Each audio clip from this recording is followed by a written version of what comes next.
Shalom, Bapak Ibu Saudara. Kali ini kita akan menutup, kalau bisa ya, tema kita yang sudah 5 hari berlangsung mengenai ibadah.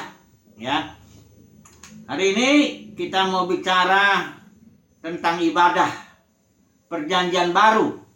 Ya, kemarin kita sudah bedakan dengan jelas bahwa ini yang saya bicarakan ini konteks perjanjian ya. Segala sesuatu harus lihat konteksnya.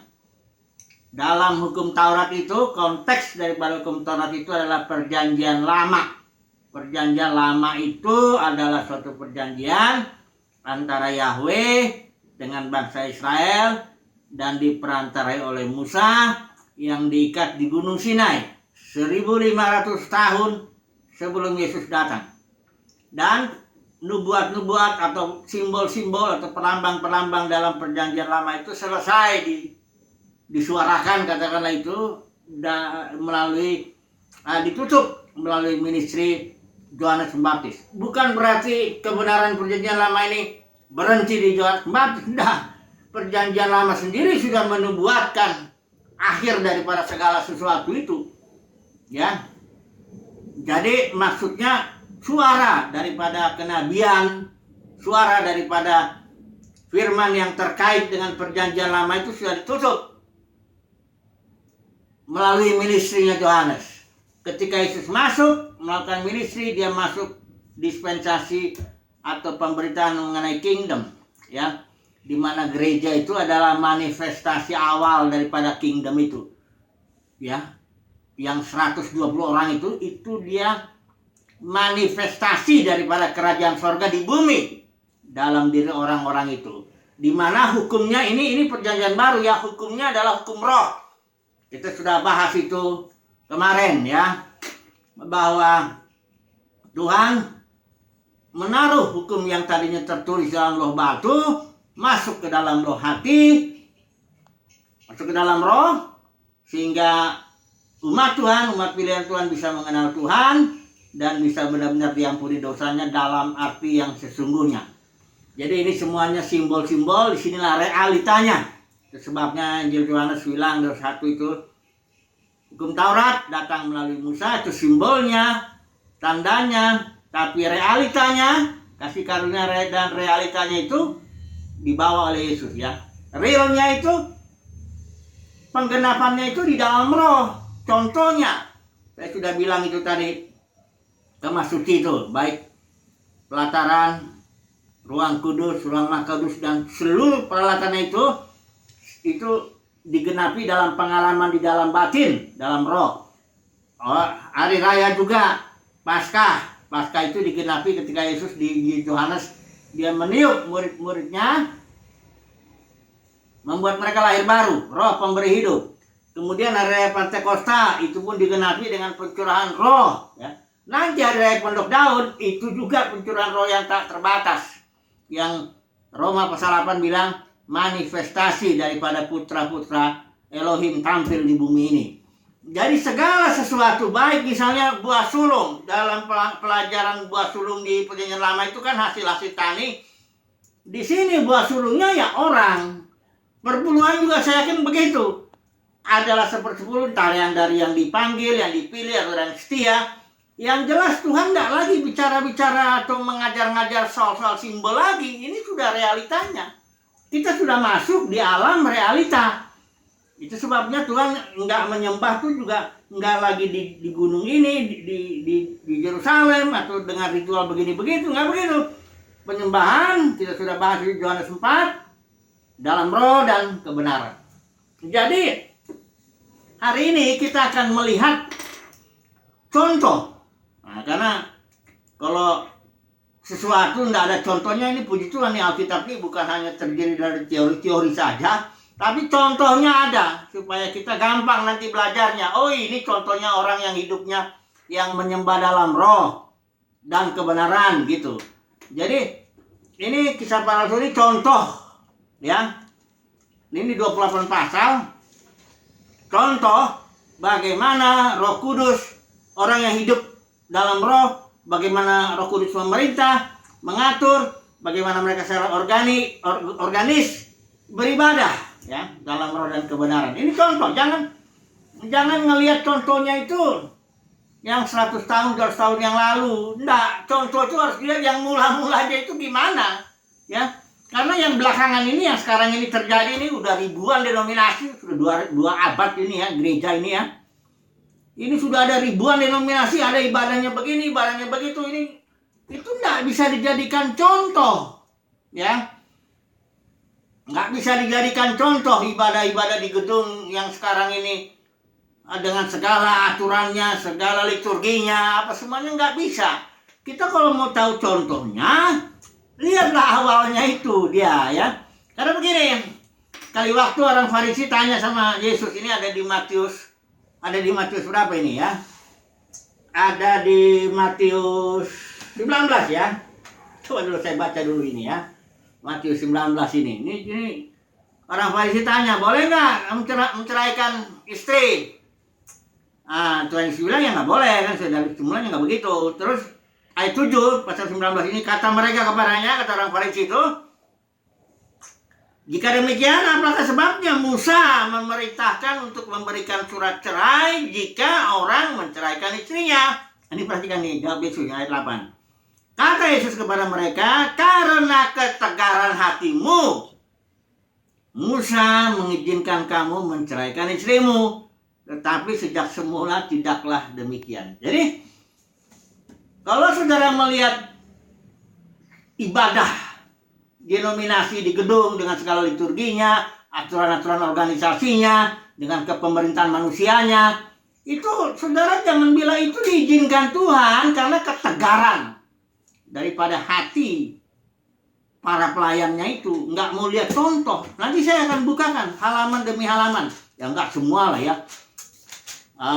Kisah para rasul ini. Kita lihat sedikit-sedikit aja contohnya. Orang yang beribadah dalam roh dan kebenaran.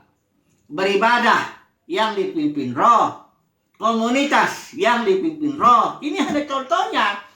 Jadi hanya kalau mau lihat, jangan lihat yang sekarang ya. Ini yang sekarang sudah izin Tuhan ini. Karena ketegaran hati para pemimpinnya nih ya. Tuhan itu baik soalnya, dia memberkati aja tetap ya. Walaupun sudah tidak sesuai dengan contoh semula. Tapi kita ingin rindu lah ya. Mengikut Tuhan dengan mengikut contoh semula ya, yang keluar daripada hati Tuhan itu. Inilah dia ya.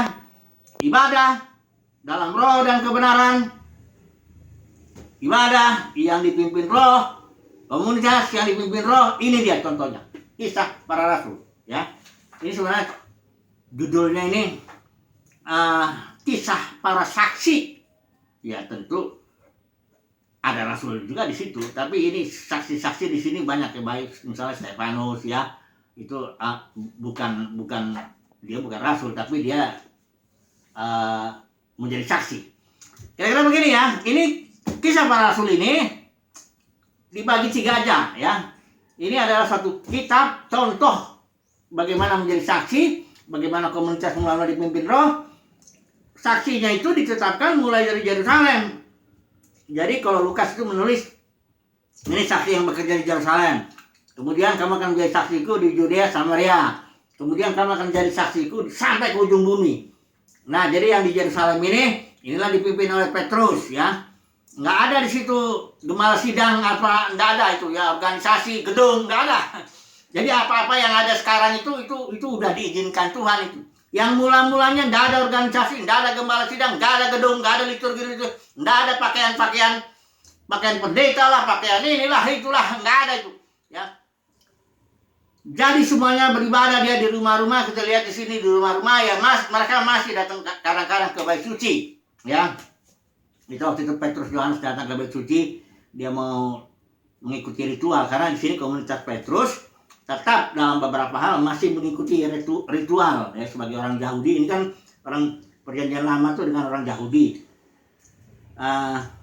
Komunitas Petrus itu kan sambung dia, ini perjanjian baru kepada orang Yahudi juga. Jadi beberapa ritualnya seperti misalnya kayak potong rambut, apa ya, nacar dan sebagainya ya, masih dia diikuti. Tetapi lihat dulu yang mula-mula ini ya. Udah gitu yang dari Judea Samaria ini, komunitas ini juga masih komunitas Petrus, karena masih Petrus yang dan timnya melayani di sini. Barulah pasal 13 itu ke ujung bumi, itu Paulus ya yang mengarah itu kepada bangsa-bangsa lain ya. Oke, kita lihat dulu deh ya. Ini ya, komunitas ini pencurahan dari mulai pencurahan Roh Kudus lah ya.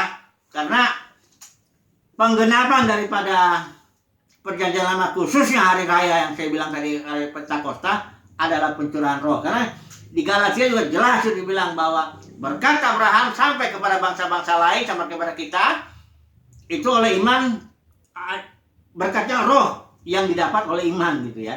Nah, mari kita melihat setelah pencurahan Roh Kudusnya apa yang terjadi nih ya. Petrus khotbah dan terjadi pencurahan Roh Kudus ya. Nah, sekarang cara hidup ini jemaat yang pertama ini ya. Nah, dia dibaptis juga ya, kira-kira 3.000 orang ya. Mereka bertekun dalam pengajaran dan fellowship ya. Dan memecah roti yang berdoa. Enggak dibilang di sini ritualnya bagaimana, enggak dibilang di sini, pokoknya mereka semua kumpul seperti itu ya. Kalau dalam 1 Korintus 14 ayat 26 itu dibilang apabila kamu berkumpul, mereka sebenarnya saling berbagi ya. Coba dulu saya baca 1 Korintus 14 ayat 26. Jadi bagaimana sekarang saudara-saudara, bila mana kamu berkumpul, hendaklah tiap-tiap orang mempersembahkan sesuatu. Yang seorang mazmur, yang lain pengajaran. Ini kalau ini dalam hal ini pengajaran rasul ya. Kemudian yang seorang mazmur, yang lain pengajaran atau penyataan Allah ya, atau karunia bahasa roh, atau karunia untuk menafsirkan bahasa roh. Tetapi semuanya itu harus dipergunakan untuk membangun. Dalam pertemuan juga kadang-kadang mereka digerakkan, yang seorang memberikan sekian, dua ladangnya memberikannya itu sehingga dibagi rata ya. Bagi rata ya. Mereka ini tidak ada organisasi, tidak ada kebutuhan melihara gedung, tidak ada uang dikumpul-kumpul sama mereka. Ini dipilih 7 orang aja lah, karena kan rasul-rasul mau fokus nih sama firman dan doa ya. Jadi udah pilih aja 7 orang tuh supaya dibagi. Itu kan uang juga dibagi-bagi sama janda-janda, orang-orang susah ya, bagi aja. Jadi itu rasul-rasul nggak urus itu udah ada 7 orang itu ngurus meja, istilahnya administrasi lah ya, sekedar pembagian tugas dalam organisme. Kalau organisme kan ada juga tugas tangan, tugas kaki ya, itu kamu urus itu. Tapi mereka semua dipimpin roh ya, semuanya dipimpin roh di sini. Makanya banyak selalu bicara roh bicara. Nah, mari ya saya dengan cepat melihat beberapa contoh ya, Roh Kudus yang mengatur ini semuanya. Ini komunitas bergerak secara organis, dipimpin dan diatur oleh roh ya. Coba dulu lihat di sini. Yang dipimpin roh itu ya. Ini 7 orang dipilih ya. Ini pembelaan Stefanus. Ini dari mulai pasal 13 ini aja lah dulu ya. Dari mulai pasal 13 ini, ketika mereka sedang berpuasa ini berdoa, berkatalah roh ya. Ini 13 ayat 2 ya. Pada suatu hari ketika mereka beribadah kepada Tuhan dan berpuasa, berkatalah Roh Kudus ya, yang Roh Kudus bilang, khususkan Barnabas dan Saulus bagiku. Demikian juga ketika Saulus bergerak, dia dilarang memberitakan Injil di Asia, dia lari, dia diarahkan ke Eropa ya, Macedonia ya, Filipi kota pertamanya itu. Di sini Paulus juga bergerak dalam pimpinan roh ya. Nggak ada yang ini juga ya, sebenarnya ini saya belum kumpul ini ayat-ayatnya yang ini ya, saya hanya memberikan tanda. Tapi nanti besok saya mulai pelajaran studi kristalisasi kitab Kisah Para Rasul. Jadi situ saya akan dengan detail kita akan melihat tema-tema ya. Tapi intinya Roh Kudus ini nyata sekali. Kepemimpinannya, pengaturannya, dia langsung memimpin. Bukan hanya Saulus saja dipimpin, seluruh jemaat juga. Ini Filipus ya, penginjilnya. Coba lihat ini, penginjil Filipus. Ini hanya seorang yang dipilih dari yang 7 orang itu. Yang 7 orang itu dipilih. Nah, dia menginjil lah si Filipus. Oh, ini di sini ya penginjilan Filipus ini. Itu langsung Roh Kudus yang bicara sama dia. Nah, ini yang saya lihat luar biasa ini. Ini Filipus ya di Samaria. Ini setelah Filipus melayani di sana, dia ada apa sida-sida ini ya. Terus ayat 29 di sini pasal 8, lalu kata Roh kepada Filipus, pergi ke situ, dekati ya.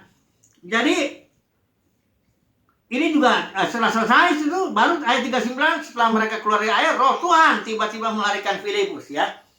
Jadi nanti saya kumpulkanlah ya ayat-ayat yang mana mengungkapkan bahwa Roh Kudus yang mengatur seluruh pergerakan organisme ini atau komunitas mula-mula ini ya. Nggak ada di sini seorang manajer yang membuat planning, organizing, leading, controlling. Nggak ada ini. Makanya nggak ada organisasi di sini. Ini masih organisme ya, yang betul-betul dipimpin Roh. Inilah ibadah ya. Ada lagi orang yang bilang jangan meninggalkan pertemuan ibadah. Ini kadang-kadang nih organisasi ini atau denominasi ini mengutip ayat Ibrani 10 ayat 25 untuk membuktikan bahwa kamu harus datang hari Minggu ke gedung. Di sini nggak ada gedung, nggak ada. Itu cuma bayi cuci, setelah itu selebihnya rumah-rumah ya. Jadi Ibrani 10 saya sudah bilang berkali-kali itu istilah bertemunya pakai istilahnya episinagoge, artinya satu pertemuan di alam roh ya. Kalau Paulus bilang saya nggak hadir secara badan tapi dalam roh aku hadir di situ, di surat Korintus dia bilang gitu. Jadi pertemuan di alam roh itu suatu pertemuan kayak 2-3 orang berkumpul dalam nama Tuhan, garis bawah itu dalam nama Tuhan, itulah pertemuan dalam roh. Bukan di gedung berkumpul ratusan ribuan orang, itu bukan pertemuan dalam roh, nggak mungkin terjadi fellowship di situ ya. Jadi 2-3 orang saja sudah bisa menggenapi Ibrani pasal 10 ayat 25, asal yang 2-3 orang itu berkumpulnya dalam nama Tuhan. Nah, jadi inilah yang pertama, yang poin pertama. Intinya bahwa komunitas mula-mula ini dipimpin Roh. Beribadah mereka secara alamiah ya. Dalam kehidupan sehari-hari, mereka hidup sehari-hari seperti biasa. Yang bekerja ya, yang melayani dipimpin Roh, fokus pada doa dan firman. Ada yang ngurus meja ya, bagi-bagi uang sama janda-janda. Adalah pokoknya semuanya hidup sehari-hari. Itulah ibadah itu. Ibadah dalam roh dan kebenaran itu adalah ibadah kehidupan lifestyle, gaya hidup. Bukannya ibadah yang event yang hari Minggu dari jam 9 sampai jam 10 atau jam 12 gitu. Bukan itu. Selebihnya harinya bebas saja kesana kemari, nggak jauh, nggak dipimpin Roh, bukan itu. Ibadah komunitas mula-mula ini adalah ibadah yang lifestyle sehari-hari yang dipimpin Roh. Ya, jadi begitu. Jadi saudara jangan pikir yang ada sekarang ini itu tidak ada di komunitas mula-mula ini. Yang namanya gedung lah, organisasi lah, pemerintahan manusia lah, liturgi lah, pakaiannya pun tidak ada. Pakaian pendeta itu kan nanti sekarang saya masuk dulu. Kenapa sekarang jadi begini? Nah ini dia ya. Tadinya kok begini, kalau saya baca sekali aja kita baca lah. Kisah para Rasul ini, pasal 1 pasal 28. Kita udah langsung tahu bahwa yang sekarang itu nggak sama sekali dengan yang ini. Contohnya ini yang sekarang tuh udah jauh banget bedanya. Kenapa dia bedanya? Ini dia Paulus bilang, kasih tahu dia bedanya ya. Mari kita lihat pasal 20 itu ya, kisah para Rasul itu. Ini awalnya ya. Kenapa yang sekarang ini jadi begini ya? Yang tadinya ini tahu saudaraku, gedung gereja nggak ada di sini. Dalam 200 tahun pertama nggak ada gedung gereja. Saudara bisa cek itu dalam sejarah itu, nggak ada ya. Petrus, Paulus atau apa, nggak ada yang bangun gedung ya. Mereka juga nggak ada yang bangun organisasi, nggak ada yang bangun jabatan gembala sidang, nggak ada. Mana ada gembala sidang di Yerusalem? Siapa? Pemimpin ada, seniornya yang memimpin di situ. Tapi mereka kan dipimpin Roh. Paulus juga, Petrus juga, Yakobus juga nanti ya. Nggak ada itu ya. Dalam 200 tahun itu Injil itu menyebar itu sampai, bahkan kalau Paulus ini sebelum dia sudah sampai ke Roma. Roma itu katakanlah ujung bumi lah, udah sampai ke situ. Memang tahun 313 itu Konstantin Kaisar itu yang terima kekristenan. Ya, tapi Injil di zaman Paulus sudah sampai ke Roma, sudah ada jemaat di sana. Hanya dalam 200 tahun lah, seluruh dunia yang dikenal zaman itu udah ditaklukkan oleh berita Injil ini, berita kasih karunia ini. Kenapa? Karena mereka bergerak secara organis, Roh Kudus yang atur. Roh Kudus semuanya berfungsi sebagai imam-imam, dia raja-raja beritakan Injil rumah ke rumah. Wow, nah, nggak ada gedung gereja, nggak ada organisasi, nggak ada jabatan-jabatan, nggak ada juga. Semuanya lah nggak ada lah. Apa yang ada di sini saya sebutlah, nggak ada di sini. Ya. Tapi kenapa dunia bisa ditaklukkan oleh mereka ini? Orang-orang sederhana ini. Kenapa? Ya itu jawabannya sederhana, karena dipimpin Roh, karena ibadah dalam Roh dan kebenaran itu aja. Kenapa ya kalau ditanya, kok orang-orang sederhana gini bisa menaklukkan dunia ya? Kenapa ya? Ya Roh Kudus itu ada. Dan mereka dipimpin Roh memang. Nah sekarang sini, kenapa ini kekristenan udah jadi begini? Ya, ini ntar saya kasih tahu dulu. Awalnya ya, benihnya itu ya. Baik, kita lihat dulu kisah para rasul yang pasal 20 ini. Ayat 29, Paulus bilang ini, aku tahu bahwa sesudah aku pergi, serigala-serigala, kan dia ngomong sama para penatua di Efesus ya, tapi ngomongnya di Miletus. Aku tahu bahwa sesudah aku pergi, serigala-serigala yang ganas akan masuk ke tengah-tengah kamu dan tidak akan menyayangkan kawan itu. Bahkan, ayat 30, dari antara kamu sendiri, ini para penatuanya, dia ngomong sama penatua nih, para pemimpinnya ya. Dari antara kamu sendiri akan muncul beberapa orang dengan ajaran palsu. Yang pertama.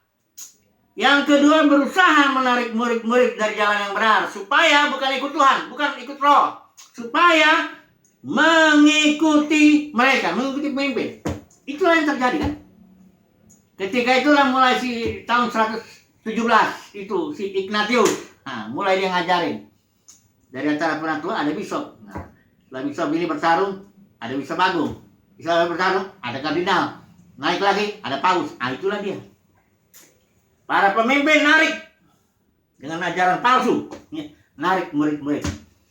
Nah, mulailah di situ terjadi. Diarahkan yang tadinya dipimpin Roh, ini ditendang otoritas Roh Kudus ini dengan para pemimpin ini. Ditendang, diganti dengan otoritas manusia. Tadinya otoritas hayat, roh pemberi hayat itu, sekarang jadi otoritas manusia. Atau campur aduk. Karena di sini masih hamba Tuhan juga toh, jadi campur aduk. Itulah Babel itu, otoritas manusia dan otoritas Roh Kudus bergabung. Kayaknya lebih banyak otoritas manusia yang makin lama kan, wah, ini gara-gara ini orang-orang kudus ini banyak. Yang ngerti main Alkitab pun John Wycliffe itu dibakar. Ini sejarah gereja tuh ngeri. Katolik juga punya itu, tentaranya itu. Inkuisisi apa, tentaranya apa, itu yang dianggap sesat sama dia bisa dibakar itu. Masih Luther hampir juga tuh. Ya, jangan sudah pikir hanya Katolik, Protestan juga menghajar anak Baptis juga. Oh, ini korban sudah berjatuhan ini. Tuhanlah yang tahu jumlahnya orang-orang kudus itu yang dibakar, yang disiksa, yang disingkirkan, yang dikucilkan oleh karena kekristenan sudah jatuh ini. Tuhanlah yang tahu itu jumlahnya itu, ya. Awal inilah benih kejatuhan gereja itu adalah karena ada beberapa pemimpin dengan ajaran palsu menarik murid-murid ikut mereka, nggak lagi ikut Roh Kudus. Tadinya ikut Roh Kudus, dipimpin Roh Kudus, makanya dalam 200 tahun dunia ditaklukkan. Sekarang mana? Semuanya ikut pemimpin loh. Pendeta ini. Ada yang bilang kalau Yesus itu dihina, orang Kristen mah tenang-tenang saja. Tapi kalau pendetanya diomongin, kenapa? Karena nggak ikut Yesus, ikut pemimpin. Itulah kenyataannya, ya. Nah, akibatnya jadi begini. Oke lah, ini kelihatannya saya mesti satu kali lagi besok ini yang menutup. Karena saya masih mau bicara sebenarnya ini selain kejatuhannya ini. Ini perkembangannya di Kitab Wahyu ini ada 3 nih kejatuhan ini. Selain ini benihnya ya. Perkembangannya jadi pengajaran Nikolaus itu yang hierarki itu membedakan kaum awam dan pendeta. Baru Izabel itu merampas otoritas. Baru Bileam dagang. Ini pemimpinnya jadi dagang ini. Ibadah jadi alat keuntungan. Oke lah, nanti saya sambung lagi deh. Jadi ini terakhir ini besok ya, masih besok masih menutup besok.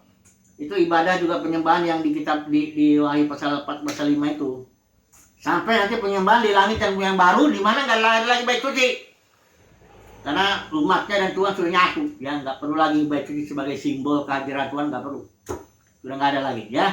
Oke lah, cukup dulu. Nanti kita sambung lagi. Satu kali lagi saya harap selesai ibadah ini. Tema ini. Puji Tuhan, haleluya, amin.